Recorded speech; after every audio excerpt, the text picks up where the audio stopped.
آج تو بڑے بڑے کفار اور دین دشمن بھی پچھتا رہے ہوں گے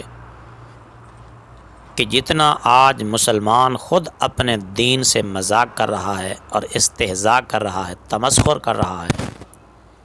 اتنا مذاق تو ہم بھی نہ اڑا سکے جن کے بارے میں اللہ نے فرمایا الذین اتخذوا دینکم ہزوا ولعبا، کہ اے ایمان والو، جن لوگوں نے تمہارے دین کو کھیل مذاق بنا لیا، وہ کفار ابو لہب، ابو جہل، عتبہ، شیبہ، ولید بن مغیرہ جیسے دشمنان اسلام، وہ بھی یقیناً شرما رہے ہوں گے کہ دین کا مذاق اتنا تو ہم بھی نہ اڑا سکیں جتنا آج مسلمان کہلانے والے دین کا مذاق اڑا رہے ہیں۔ مسلمانوں کے شعار کی پامالی ہم اتنی نہ کر سکیں جتنی خود مسلمان اپنے دین کی پامالی کر رہے ہیں۔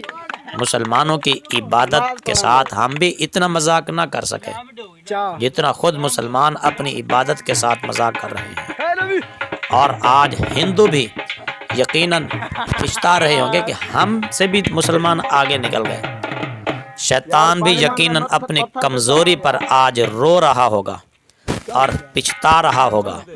کہ مسلمان تو مجھ سے 2 قدم آگے نکل گیا، یہ کام تو میں بھی نہ کر سکا۔ نماز کے ساتھ استہزاء، اتنا مذاق تو میں بھی نہ کر سکا جتنا آج خود مسلمان کہلانے والے اپنے دین کے ساتھ، اپنی عبادت کے ساتھ یہ مذاق کر رہے ہیں۔